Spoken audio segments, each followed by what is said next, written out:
Hello and welcome back to another episode of the Debatable Discussions podcast. Today you join us for another exciting episode, as in particular we are going to be discussing some of the main theories of international relations, perhaps a branch, an academic field, which is integral to our understanding of the world and to the mechanics of the world in which we live.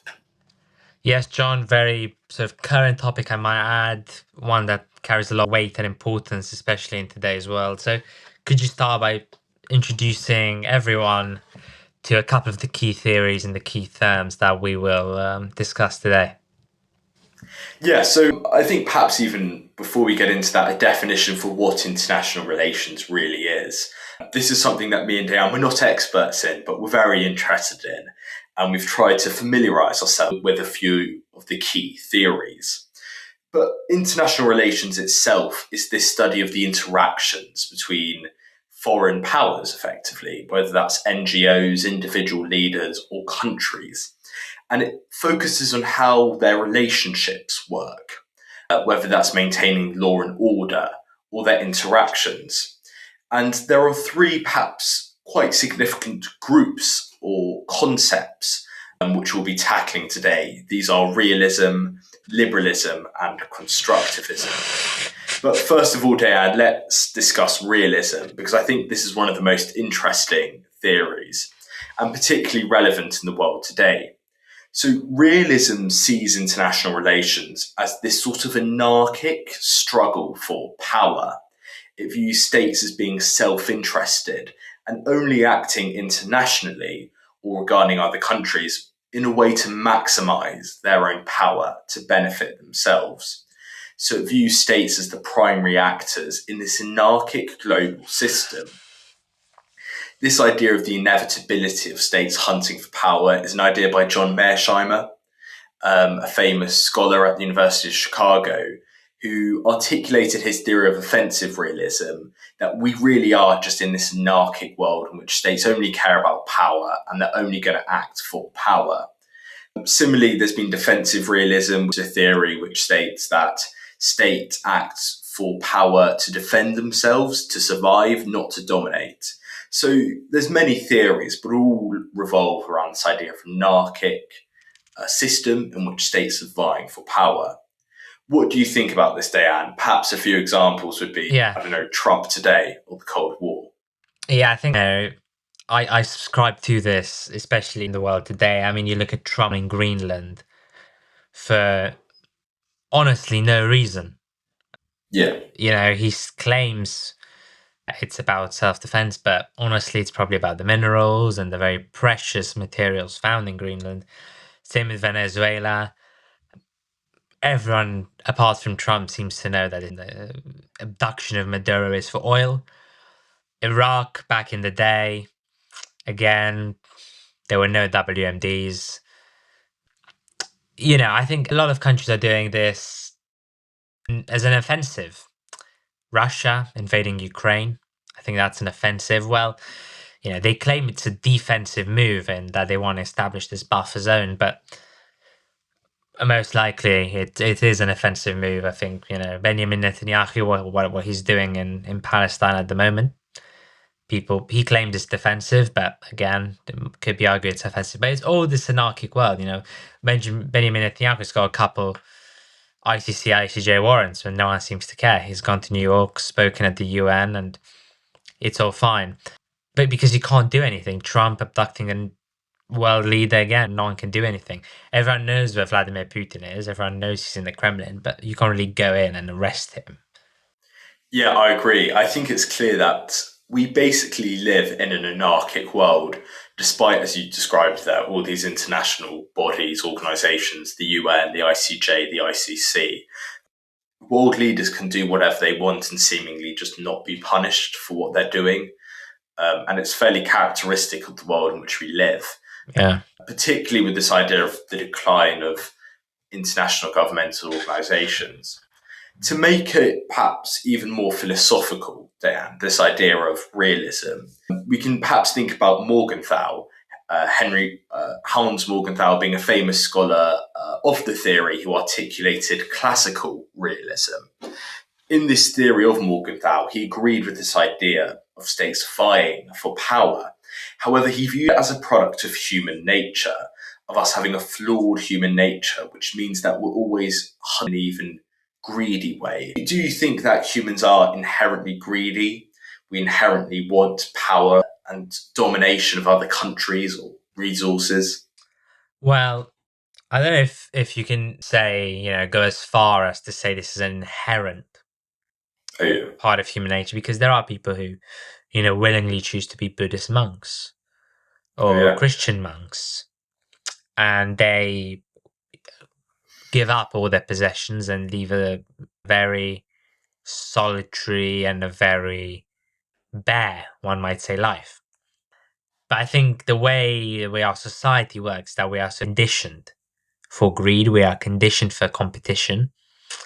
And even from a biological perspective, one could say we are pushed by this notion of competition for resources. So I think there's arguments for both. And it's a very tough question. What do you think, John?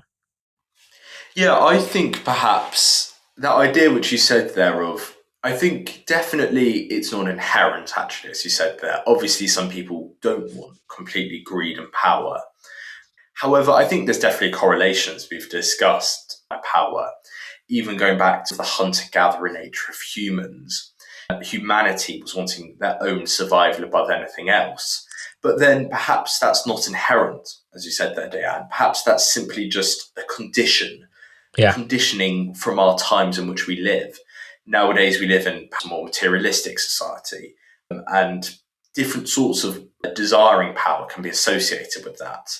Similarly, I think that perhaps it's almost got a bit of a spiral effect. If one world leader, like Trump, for example, is a particularly anarchic in the sense that he particularly wants power without consequences. Netanyahu as well is suppressed. You should go back for go listen to after this one and do subscribe as well. But obviously, we have world leaders like Trump who are setting this dangerous international precedent to others like Putin or Xi Jinping. Because when one vies for power, it almost conditions the world into wanting power more. That, I think, segues quite nicely into the second theory, which we will discuss today, which is this theory of liberalism, which is all centered around cooperation. And it argues that cooperation is possible and conflict is not an inevitable thing in international relations. States are just merely actors. And when they come together through things like democracy or economic interdependence and international institutions, notably, like the UN or the EU, it avoids conflict. This is a theory which is supported by scholars such as Locke or Michael Doyle. And it is very interesting because it sort of holds right at its center intergovernmental institutions. An argument to support it, Dan, before I ask you of your opinions, would be like the UN, for example. The UN was founded after World War II, and it had this purpose of trying to avoid conflict. It's perhaps an idea which is rooted in liberalism. However, its effectiveness is much up to debate. So, Dan, what do you think of liberalism? Yeah, I think it's. I mean, you look at the European Union, and one might say Yeah, that it is an example of liberalism. I'd agree, I think. But I don't think liberalism happens on its own. I think you need this sort of threat of this yeah, anarchic system in order to get people together.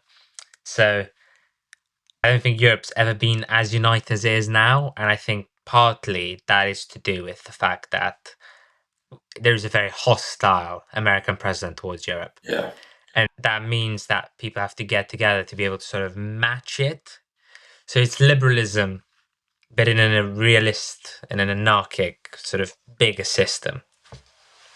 Yeah, I see what you're saying there. And I think liberalism is really around this idea of shared interest. Another concept is complex interdependence, in which many channels of interaction, like with the UN, which fosters much interaction between democracies, adding to this other concept in liberalism of the democratic peace theory, and that these connections and shared interests avoids anarchy or states vying for power. But I think liberalism, in my eyes, is the theory of international relations, which everyone wants. You want people to be sharing their interests, to be cooperating. Yeah. However, I don't know if it always is the reality, and that's the unfortunate thing.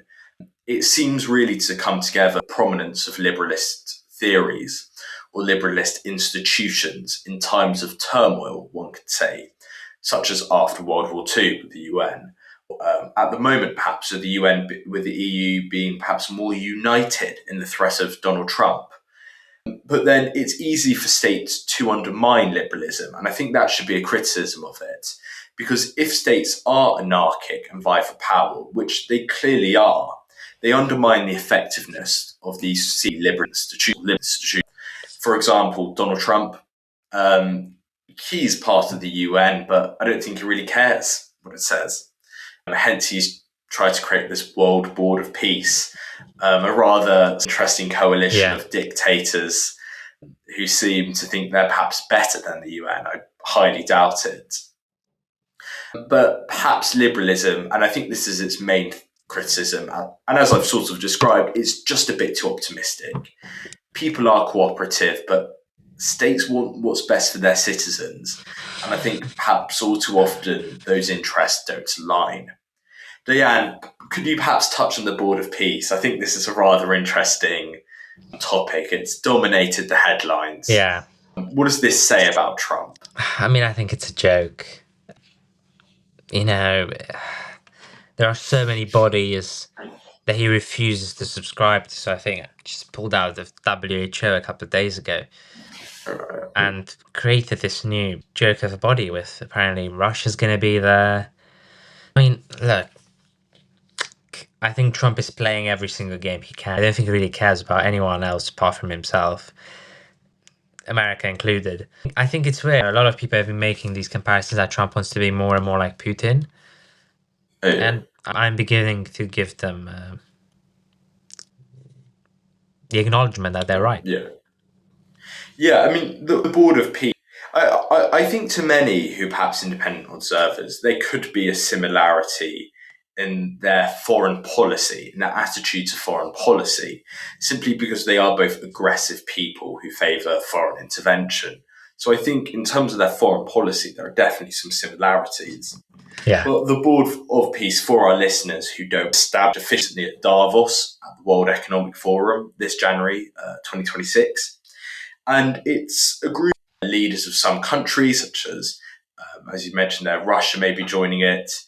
Also Argentina, Kazakhstan, Jordan, Kosovo, Mongolia, Bulgaria, many other states, but them to name a few, have signed up officially to the Board of Peace, with their principal aim at the moment being regarding Gaza. However, it's just totally hypocritical. Trump is someone who's always showed no interest and a complete refusal, really, to be involved in international organizations. Perhaps refusal's too strong, but he's always been, it seems, sort of keen on getting rid of NATO. He's not really cared about the World Health Organization, not really at all about the United Nations as well. So him creating his own supposed international organization, I think, shows this hypocrisy, and perhaps it even relates back to this idea of realism and states vying for power, because Trump's done this because he's at the head of it.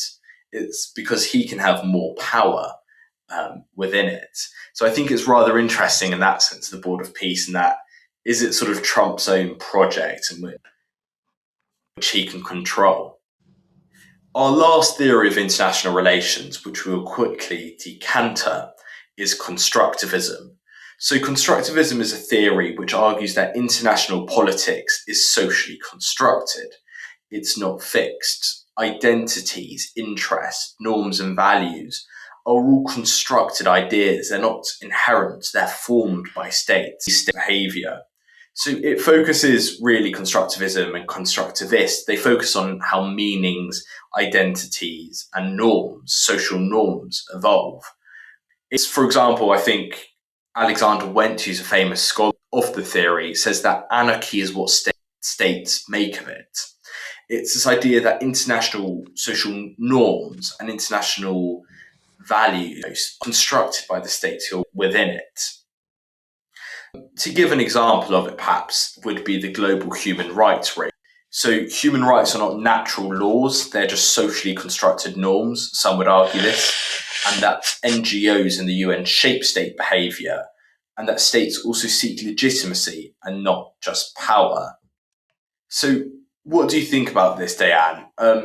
Are states really responsible themselves for creating this set of norms or certain values and identities which perhaps characterize their interactions with one another? Yeah, I think this is perhaps the most abstract Yes, yeah. theory of the three. And I think also, to some degree, yes, different states have different boundaries of what is permissible and what is not. I think if you look at Israel, and you ask Benjamin Netanyahu, is it okay to carpet bomb Gaza? He will say yes.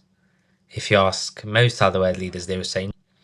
So I think to some degree, yes. But again, I think this theory is so broad that it's very difficult to pinpoint a specific example, also just a specific way that it can be applied. Yeah, I think the theory really is around this idea that theories like realism and liberalism are fixed theories in the sense that realism says the world is fixed in its anarchic state. Liberalism is that it's fixed in a state of cooperation, whereas constructivism views the world of international relations due to developing norms and identities between states. For example, constructivists would argue that states act based on who they think they are. It's their sense of identity which shapes interests. So, for example, it's this idea of social or role identity. States and their perceived identity of how they should be within the international system. Do they believe that they're at the pinnacle or particularly involved in a certain matter? That challenges how they are, that perhaps influences their foreign policy to a greater extent than them being in this constant pursuit of power.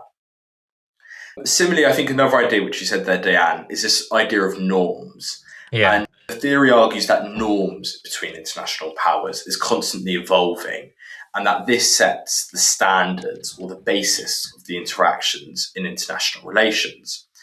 To use the example of Netanyahu or Trump or Putin, they have perhaps quite violently disrupted the previous set of norms that existed in international relations, which one could say was arguably more peaceful. Yeah. And they've perhaps established this set of norms, which is almost just big leaders can do whatever they want. Yet, nonetheless, the main criticisms to the theory are, as you mentioned, is quite vague, it's quite abstract. And it's not sort of particularly empirical. You can't really as well ascertain what the norms would be, whereas with realism, you can clearly say states have acted in this manner and had these effects. Yeah. I definitely agree with you, John. And I think as well now, it's very difficult to pinpoint international relations to just one of these spheres. I think it's always a mixture and it always changes, and depending of who's in power and so who the big players are, it's always a change and always a mix. But I think this takes us to the end of our episode. So if you did enjoy it, do give us a comment, like, a review, and let us know if you'd like us to cover a specific topic next. We're always very keen to hear your ideas. Also, do look back on previous episodes where we discuss topics similar to this, and see you next week. Yes, see you then. Please do like, subscribe, comment, and check us out wherever on social media. See you then. See you then.